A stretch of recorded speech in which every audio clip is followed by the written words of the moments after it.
En el día de hoy vamos a revisar obesidad y la relación que tiene con la programación metabólica para tratar de aclarar si realmente aquí es donde surge todo el problema asociado con la obesidad como alteración metabólica. Vamos a tratar estos tópicos, generalidades, etapas de la programación genética, factores asociados a esa programación genética y al final les voy a dar un bonus. Debemos decir que la obesidad y el sobrepeso se definen como una acumulación anormal o excesiva de grasa que en algún momento puede llegar a ser perjudicial para la salud. Es decir, que esta es una acumulación patológica. El reporte de la OMS del 2022 daba cuenta de que en menores de 5 años en el mundo había 39 millones de niños que tenían exceso de peso. En Latinoamérica y en el Caribe eran el 7.5% y en Colombia teníamos una presencia del 6.3%.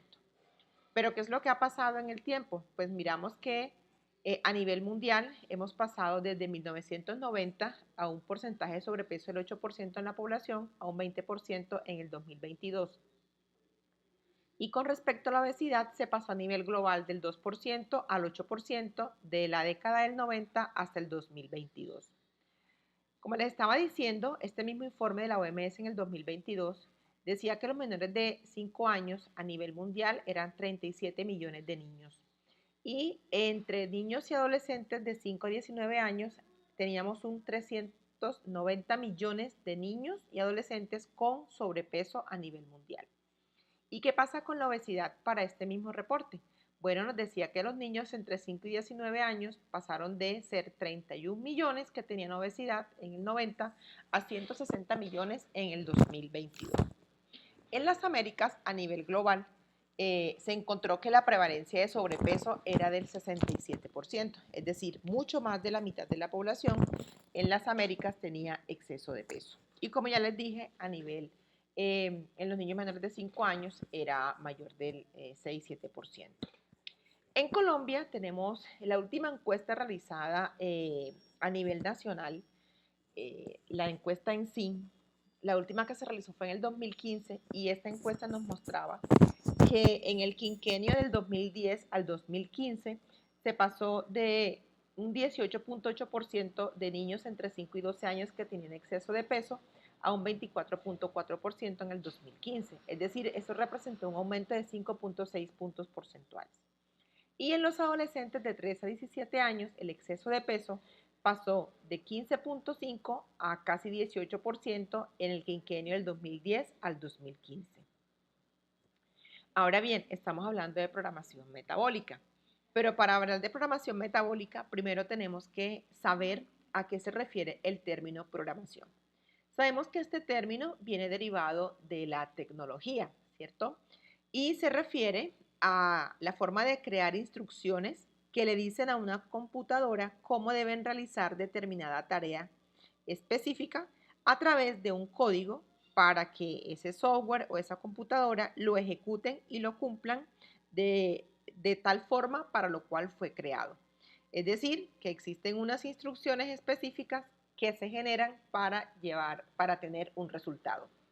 Cuando hablamos de programación metabólica, nos referimos a las adaptaciones tempranas a un estrés o a un estímulo nutricional. Miren que ya viene aquí incluida la palabra nutrición, el concepto de nutrición. Esas adaptaciones tempranas al estrés o al estímulo van a cambiar de forma permanente la fisiología y el metabolismo del organismo. Y esto es lo importante, esto es lo más llamativo, que van a continuar expresándose incluso cuando cese ese estímulo o ese estrés que las inició. Es decir, que ya se sienta una base para que siga una expresión a partir de lo que se generó con ese determinado estímulo. Este concepto de programación metabólica fue dado inicialmente en el 2001 por Patel y Srinivasan. Ahora, como estamos hablando de unas instrucciones metabólicas que se le dan al organismo, debemos decir que aquí cobra gran importancia los primeros 1000 días de vida, porque los factores que tengamos asociados a la nutrición, al crecimiento y al desarrollo en los niños, a su metabolismo, van a estar determinando cómo va a ser el comportamiento en las décadas o en las siguientes grupos, en los siguientes momentos etarios de este individuo. Hablamos de los primeros 1000 días de vida porque incluyen el periodo de gestación, que son 270 días, el primer año y el segundo año. Pero algunos van más allá y nos incluyen 2000 días de vida, los primeros 2000 días de vida, incluyendo de esta forma de los 2 a los 5 años de edad. Sin lugar a dudas, estos primeros años de vida van a ser importantes para determinar el estado metabólico de un individuo.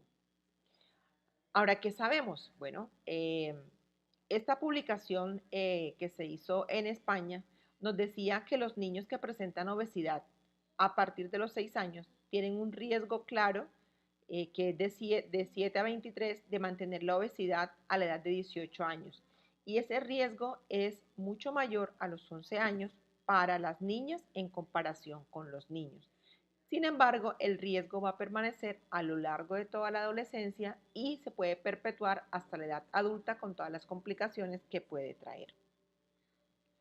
¿Cómo se va formando, cómo se va desarrollando este riesgo?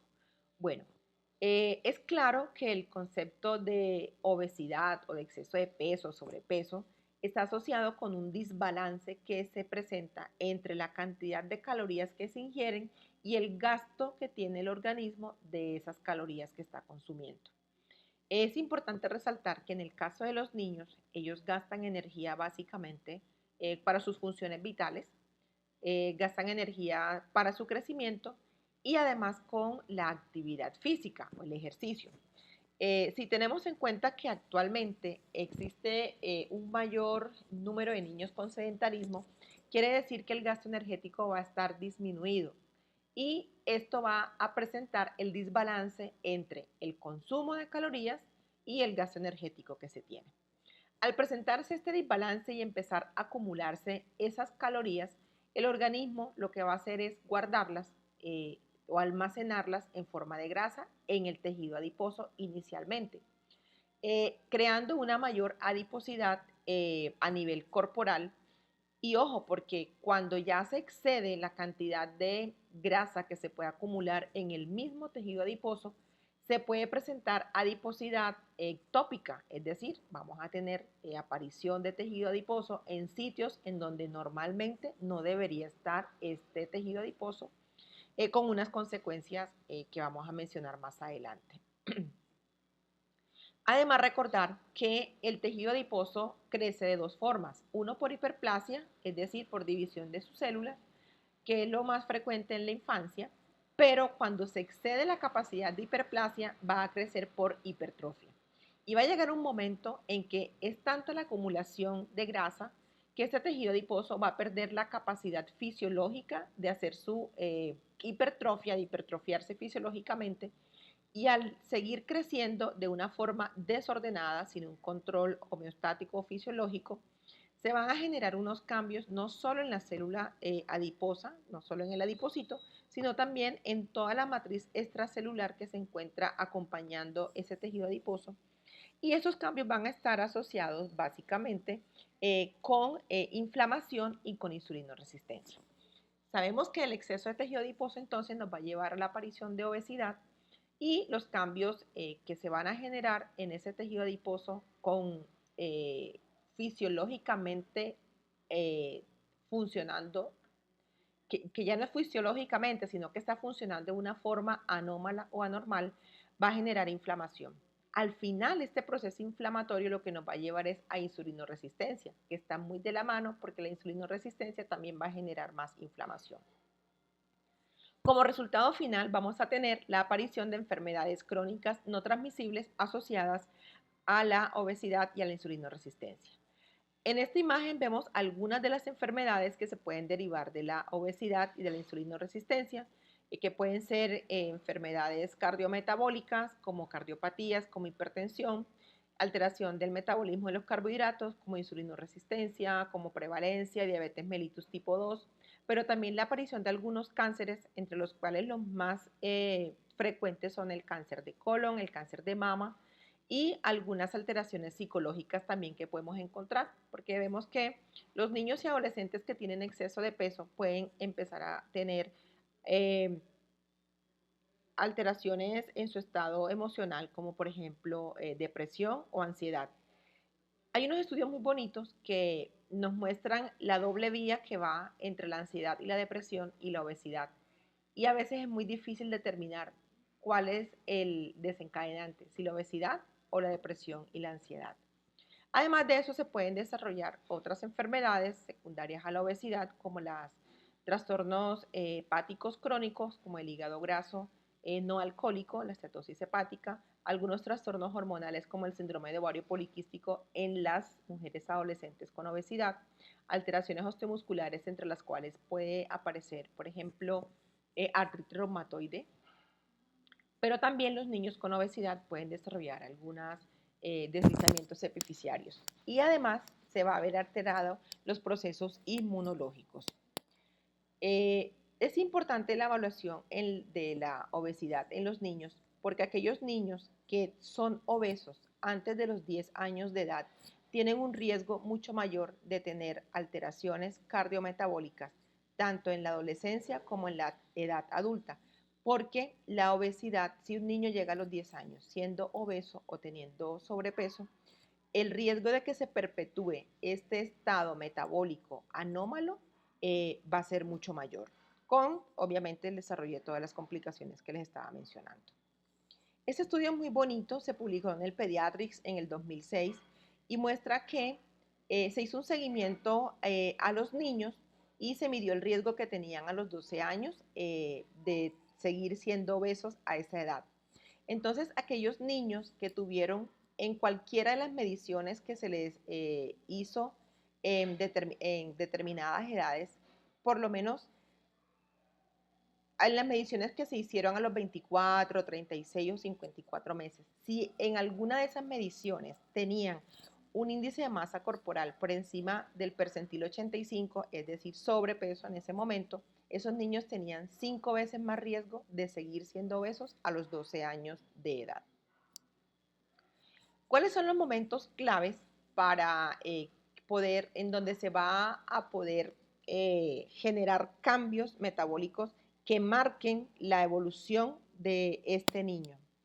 Bueno, aquí, como ven en la diapositiva, estos son los momentos importantes. Empezamos desde el momento preconcepcional, dependiendo del estado de salud de los padres, porque ellos además traen una carga genética y una carga epigenética, en la cual sus genes ya van a tener unas manifestaciones fenotípicas asociados con la mayor posibilidad de desarrollar obesidad con la exposición a algunos factores. Es importante también el estado de la madre, ¿no? Porque el peso materno va a determinar el estado metabólico de sus hijos. Hay unos estudios que han mostrado que aquellas madres que inician su embarazo con exceso de peso tienen mayor riesgo de que sus hijos desarrollen obesidad. Igualmente sucede con las madres que tienen ganancia excesiva de peso durante la gestación. Y de otra parte, la salud física y emocional de la madre también tiene repercusiones en el estado metabólico de sus hijos. Cuando hablamos del periodo perinatal, es importante resaltar aquí la vía del parto. Sabemos que aquellos niños que nacen por vía vaginal tienen menos riesgo de desarrollar obesidad debido a la microbiota que adquieren al pasar por el canal de parto. En cambio, los niños que nacen por cesárea tienen menos posibilidad de adquirir la microbiota que necesita su intestino para ser protector metabólico. Y lo otro es, en ese momento perinatal, el inicio temprano en la lactancia materna y mantener esa lactancia materna en los primeros años de vida. La leche materna es protectora contra la obesidad y mientras más temprano se inicie, pues mejores beneficios vamos a tener. De esta forma, la recomendación es iniciar esa lactancia materna en la primera hora de vida. Y en el periodo postnatal, bueno, dependiendo del tipo de alimentación que reciba el niño, sabemos que Repito, la lactancia materna, la leche materna es protectora de la obesidad infantil y también en otras etapas de la vida, contrario a lo que podría suceder con aquellos niños que son alimentados con fórmulas lácteas. Además de eso, mantener la lactancia materna va a extender la protección y tener en cuenta la alimentación complementaria, en qué momento se inicia la alimentación complementaria y qué tipos de alimentos va a recibir el niño en el primer año de vida y en los años siguientes de su infancia. El índice de masa corporal está fuertemente influenciado por la susceptibilidad genética con una heredabilidad estimada del 40 al 70%. Esto quiere decir que no es insignificante la carga genética que tiene un niño para determinar su estado metabólico y la ganancia de peso, que obviamente nos va a llevar a tener un índice de masa corporal mucho más alto. Aquí vemos cómo algunos factores maternos asociados con el embarazo pueden llevar a que tanto la madre como los hijos, desarrollen estas alteraciones metabólicas, ¿sí? Entonces, fíjense cómo desde la desnutrición materna, la hipoxia materna y el tabaquismo, así como las infecciones o el estrés materno, van a llevar a un desequilibrio placentario, llevando a los niños a que tengan bajo peso al nacer. Pero al final, estos niños van a tener unas alteraciones metabólicas, con los que tienen bajo peso al nacer, unas alteraciones metabólicas que se van dando poco a poco y que al final van a llevarlo a que tengan una menor capacidad su organismo de captar la glucosa circulante. Y eso nos va a llevar a una hiperglicemia con insulinoresistencia asociada y desarrollo de diabetes mellitus tipo 2 y síndrome metabólico. Por el otro lado, aquellos niños que son grandes, que son macrosómicos, en ellos generalmente vemos una asociación con diabetes gestacional, con sobrenutrición materna, o sea, madres que empiezan el embarazo con exceso de peso o que la ganancia es excesiva en el peso durante la gestación, o aquellas madres que desarrollan preeclampsia. Estos niños tienen más riesgo de ser macrosómicos, y también va a generarse unos cambios metabólicos en diferentes órganos que al final también los van a llevar a que desarrollen intolerancia a la glucosa, insulinoresistencia, diabetes mellitus tipo 2 y síndrome metabólico. Y estos cambios metabólicos son tanto para la madre como para su hijo. Es importante aquí llamar la atención en la hipótesis del fenotipo ahorrador, tal como Barker lo logró demostrar en el estudio que hizo en los hijos de las madres que vivieron la hambruna en la Primera Guerra Mundial. ¿Qué fue lo que se encontró? Que estos niños hacían una restricción nutricional in útero porque las madres tenían poco acceso a una adecuada nutrición. Fue un periodo de hambruna para estas madres y esto llevó a que tuvieran un desequilibrio energético porque tenían déficit tanto de macro como de micronutrientes, y el niño, el bebé que estaba en gestación, estaba en un medio austero postnatal, o sea, se preparó para un medio austero tanto prenatal como postnatal. Es decir, la ausencia de nutrientes que recibió, a la cual estuvo sometido el niño durante la gestación, lo llevó a que su organismo se preparara, aprendiera a hacer reservas para si tenía que exponerse también a un medio postnatal con ausencia de nutrientes. Y esto representaba un desafío metabólico para los niños, porque ¿cómo hacían para hacer reservas de donde no tenían para poder sobrevivir?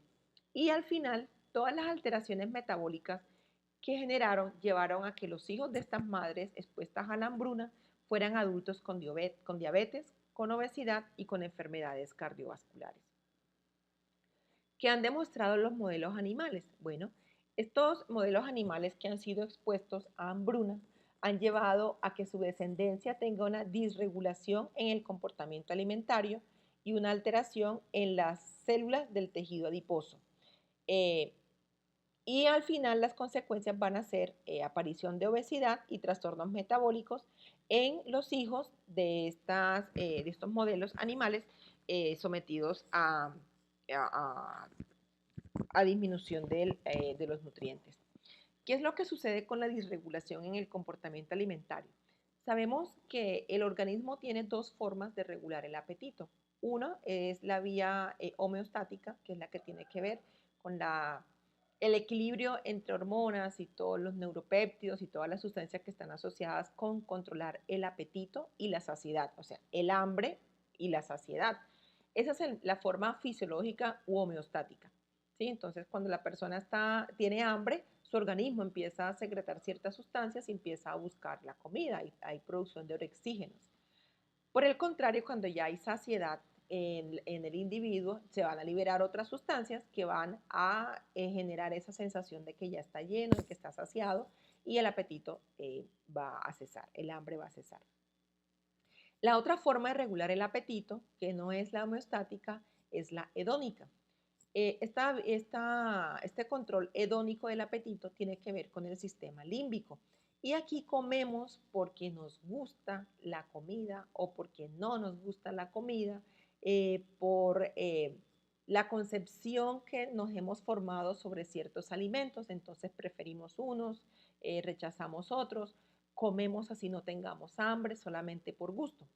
Y sucede que estos hijos de las madres que están sometidas a hambruna o a déficit de nutrientes van a desarrollar estas alteraciones en el comportamiento alimentario y van a tratar de comer en exceso. Van a perder el control homeostático del apetito. No tienen control de la saciedad. Y el tejido adiposo pues también se va a ver alterado, llevando a la aparición de mayor proceso proinflamatorio y disminución de aquella adipoquina que es antiinflamatoria, como es la adiponectina. En los humanos, ¿cuál es el interrogante? Si ese mayor índice de masa corporal pregestacional y el mayor aumento de peso gestacional llevaba a que los niños tuvieran mayor riesgo de obesidad siendo recién nacidos o a un rápido incremento de peso en los 2 primeros años de vida. Entonces, se hizo un estudio que fue publicado en el 2014 y ahí se tomaron 1090 parejas madre e hijo, ¿sí? Los niños fueron clasificados según su peso al nacer. Perdón, aquí fueron clasificadas las madres según el peso que tenían antes del embarazo, entonces las que tenían bajo peso, las que tenían peso normal, sobrepeso, obesidad. Y de estas madres, 57% tuvieron ganancia excesiva de peso gestacional. ¿Qué fue lo que pasó?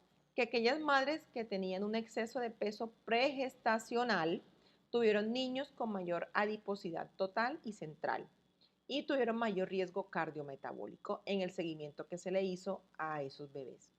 Y las madres que tuvieron mayor ganancia de peso gestacional también tuvieron niños con mayor adiposidad y además estos niños tenían mayores niveles de leptina.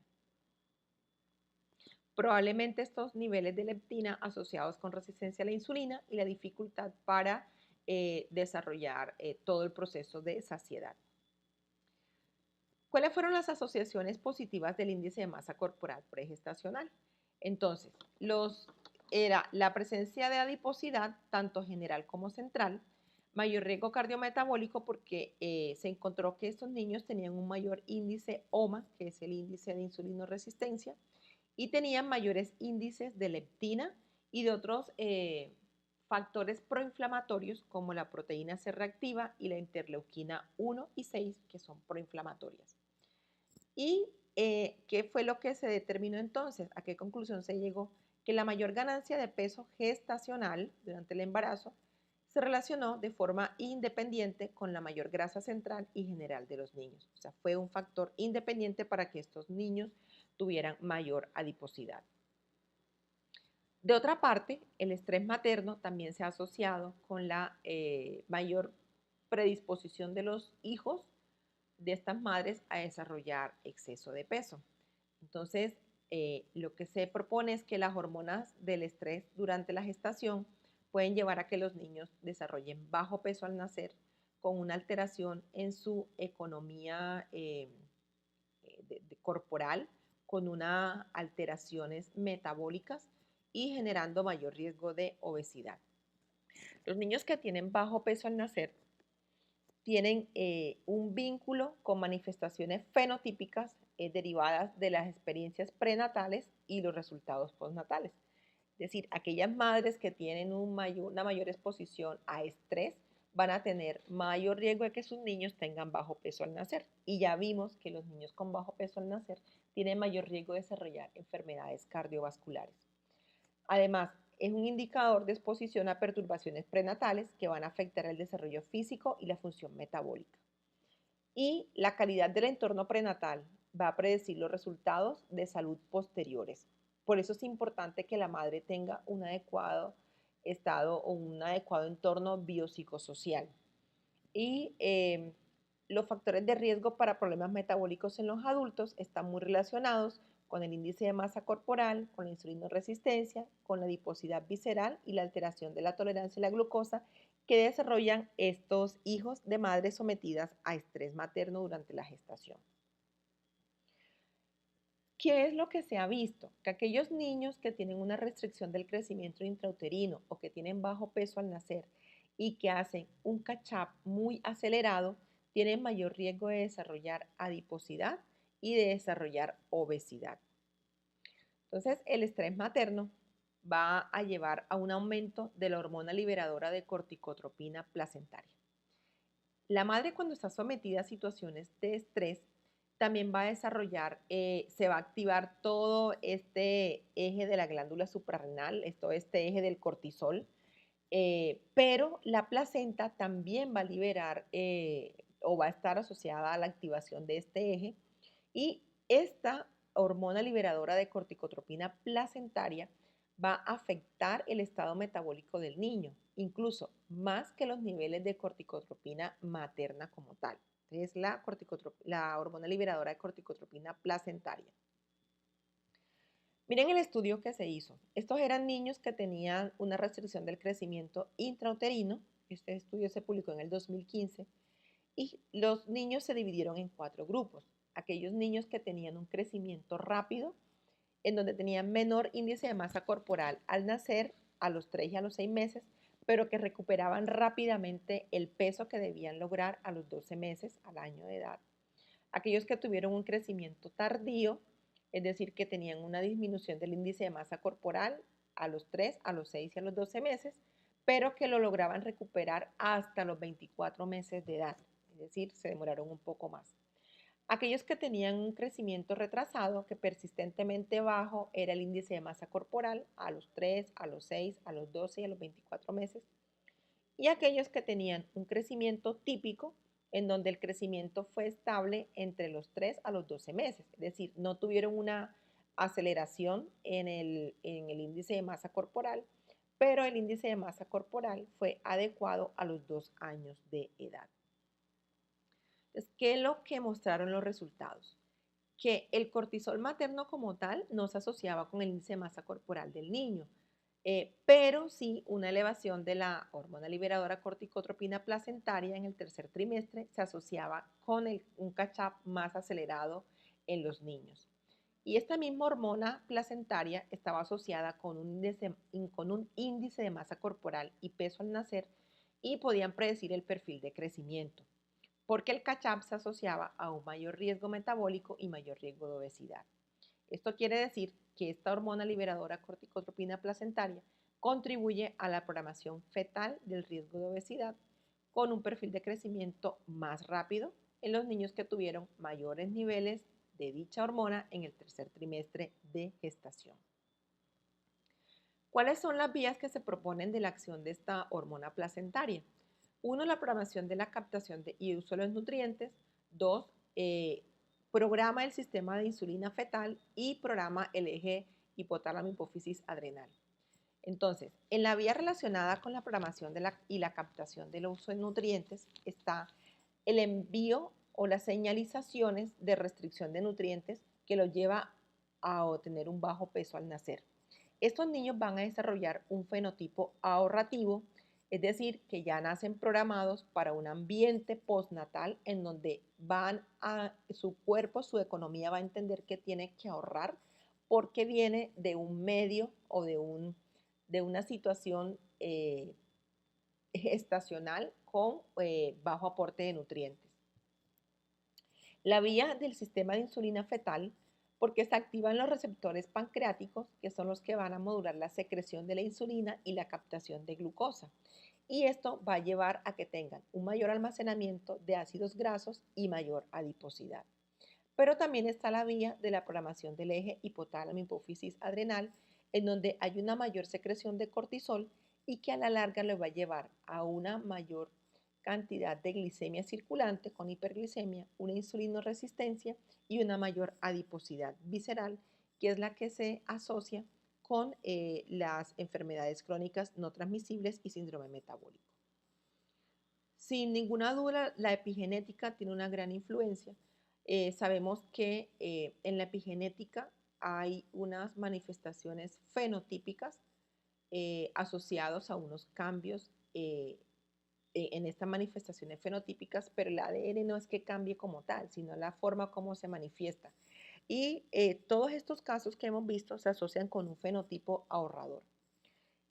Las alteraciones generadas a partir del ambiente en el cual se encuentra la madre, y no son solamente riesgos de la parte nutricional, sino que también la exposición a otros riesgos ambientales, va a llevar a unas modificaciones fenotípicas en la madre, ¿sí? Pero también esas alteraciones fenotípicas se van a encontrar en ese producto de la gestación, y lo más importante es que las manifestaciones epigenéticas se van a dar también a nivel de las células reproductivas que tiene ese bebé que está en gestación. Esto quiere decir que de allí en adelante todas las generaciones siguientes de esta madre que ya tiene cambios epigenéticos, todas las generaciones posteriores van a tener esas manifestaciones fenotípicas asociadas a la epigenética. Entonces, ¿qué es lo que nos ha mostrado la evidencia? Que los ambientes intrauterino y postnatal temprano tienen una gran influencia a largo plazo en el peso corporal y en el mantenimiento de la homeostasis energética de las generaciones posteriores. Aquí vemos algunos de los factores asociados con los cambios epigenéticos, en donde los principales cambios están dados a nivel de la metilación del ADN, la modificación de histonas, y en otros, por ejemplo, con el ARN y los transposones. Algunas toxinas ambientales como el tabaco se han estudiado porque están asociados con restricción del crecimiento intrauterino, y se hizo una revisión sistemática en donde se estudiaron 200.000 niños a partir de 39 estudios observacionales, y los hallazgos mostraron que las madres que fumaban tenían una alteración vascular, no solamente en ella, sino también a nivel del feto y de la placenta. Los niños tenían más riesgo de tener bajo peso al nacer por restricción del crecimiento intrauterino, y eso aumentaba el riesgo de obesidad en la infancia, aumentando un 30-40% la posibilidad de tener sobrepeso y un 50-60% de desarrollar obesidad. Y las hijas de estas madres que eran fumadoras durante la gestación tuvieron diabetes gestacional. Entonces vemos cómo se va pasando de generación en generación las alteraciones que producen estas toxinas ambientales. Otro de los factores importantes es la microbiota. Sabemos que las personas que tienen obesidad van a tener una microbiota que está alterada, en donde no va a predominar la microbiota normal o adecuada que debemos tener en el tracto gastrointestinal, sino que por el contrario va a haber un aumento de firmicutes y va a estar disminuida los bacteroidetes, que deben estar en mayor cantidad en esa flora del tracto gastrointestinal. Sabemos que lo ideal es que haya mayor cantidad de bacteroidetes y estos firmicutes estén más disminuidos para poder mantener un equilibrio metabólico. Hay algunos estudios, un estudio ha mostrado que la transferencia de la microbiota de donantes delgados a individuos con síndrome metabólico mejoraban la sensibilidad a la insulina y a los síntomas generales de esta enfermedad metabólica. Entonces eso quiere decir que la microbiota sí tiene mucho que ver con el estado metabólico de un individuo. Ahora, ¿cuál es la importancia que tiene la microbiota intestinal en todo el estado metabólico de un individuo? Pues mire, a nivel de la microbiota es donde se realiza la síntesis de algunas vitaminas, como las del complejo B y la vitamina K. Allí, en la microbiota, a nivel del intestino, es donde se va a generar los ácidos grasos de cadena corta, como el butírico, el propiónico, el fórmico, el isobutírico, el valérico y el caproico. Además, vamos a tener que, a nivel de este tracto gastrointestinal, la microbiota va a llevar a cabo la fermentación de polisacáridos no digeribles, tales como la inulina, algunos oligosacáridos y también los probióticos. Y aquí están algunos de estos elementos. Pero también hay regulación de la homeostasis por la producción de sustancias como el butirato, como el propionato, porque miren que, por ejemplo, el butirato es un sustrato alimenticio para el enterocito, el propionato favorece la gluconeogénesis e inhibe la lipogénesis, el acetato tiene que ver con la lipogénesis también, y el factor adiposo inducido por ayuno también tiene que ver con la regulación de la homeostasis para el control del hambre y la saciedad. Son muchos los factores que van a llevar a determinar el establecimiento de esta microbiota infantil.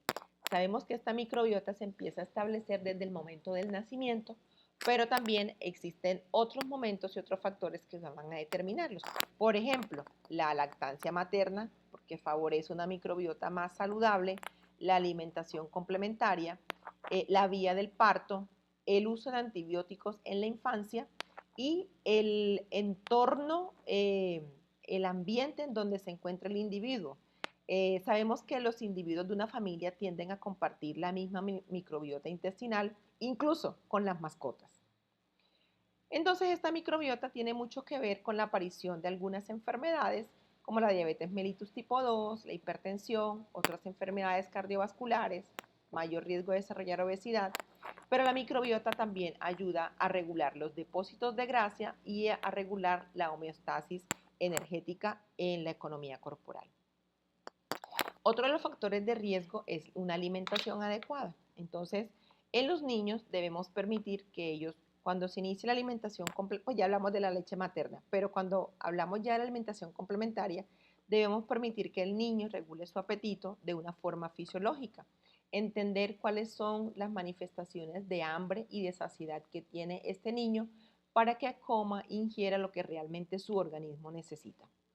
Hay que hacer un seguimiento del crecimiento que tienen los niños en la infancia. Recordemos que los niños que tienen un rebote adiposo temprano, es decir, una mayor ganancia de peso en los primeros 6 años de vida, observados en las gráficas, esos niños tienen mayor riesgo de seguir siendo obesos en la adolescencia y en la edad adulta, pero también aquellos niños que tienen bajo peso al nacer o que nacen macrosómicos, también los que tienen bajo peso al nacer, mirar cómo hacen el catch-up. La idea es que este catch-up no sea rápido, sino que lo hagan de una forma adecuada, como vimos en el estudio que les presenté anteriormente.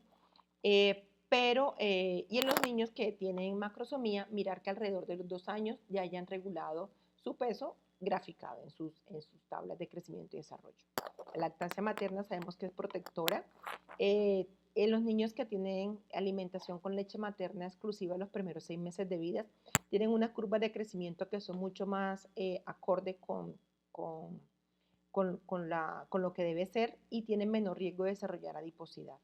Y la composición que tiene la dieta de los lactantes. Entonces, aquellos niños que consumen fórmulas lácteas con fórmulas que tienen alto contenido proteico, tienden a tener un mayor índice de masa corporal y acumulación de grasa corporal. Y el uso de biberón de fórmulas lácteas va a aumentar la obesidad observada en los niños a los 5 años de edad.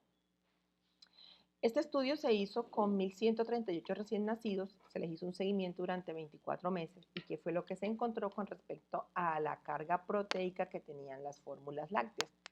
Aquellos niños que recibían fórmulas lácteas con mayor aporte proteico de 2.2 gramos desarrollaron mayor índice de masa corporal y mayor grasa corporal también, o sea, mayor adiposidad. Los niños que consumieron fórmula láctea de 1.77 gramos Estos también desarrollaron un mayor índice de masa corporal, pero era mucho menor que aquellos que tenían un aporte proteico mayor en sus fórmulas. De todos modos, los que recibieron leche materna exclusiva tuvieron menor índice de masa corporal y menor adiposidad comparado con los otros que recibieron fórmula láctea, independientemente de la cantidad de proteína que tuviera esa fórmula láctea. Bueno, y ahora para terminar, quiero dejarle este bonus, estas recomendaciones. ¿Qué tenemos que hacer? Tenemos que tratar de evitar círculos viciosos en donde el niño está sobrealimentado, en donde el niño consume unos productos que tienen una alta carga calórica pero bajo valor nutricional, lo cual va a favorecer mayor adiposidad, el desarrollo de obesidad, pero también tenemos que romper en ese círculo vicioso el sedentarismo. Hay que procurar que los niños aumenten la actividad física, que puedan mejorar su capacidad cardiorrespiratoria, puedan mejorar la sarcopenia que tienen y puedan tener mayor resistencia a la actividad física. Y pasar de un círculo vicioso de este tipo a un triángulo beneficioso, en donde vamos a promover una alimentación adecuada, un buen uso del tiempo que tiene que ver con que los niños duerman el tiempo suficiente por la noche, ya que en la noche es donde se lleva a cabo una gran parte del metabolismo de las grasas y de los carbohidratos, tenemos mayor producción de hormona de crecimiento, hay un mayor control homeostático también.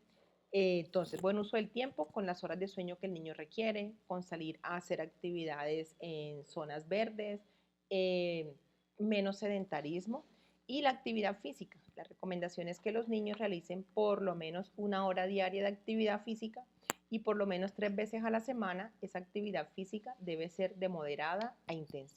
Entonces, el triángulo beneficioso que se propone es alimentación adecuada, buen uso del tiempo y la actividad física. Y les dejamos para recordar, ya, para tener en cuenta, que la programación metabólica genera cambios permanentes en la fisiología y en el metabolismo del organismo. Son múltiples los factores asociados a la programación metabólica y la exposición a los factores va a estar fuertemente asociado con los momentos claves en el metabolismo y el crecimiento de los niños.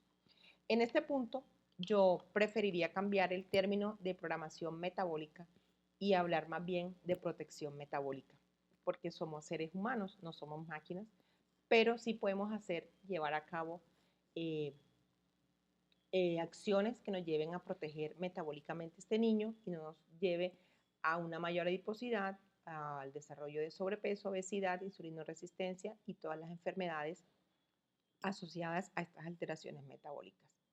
Entonces, recordar que todo empieza por el principio, desde el momento antes de embarazarse la madre y todo lo que sigue a partir de allí. Muchísimas gracias.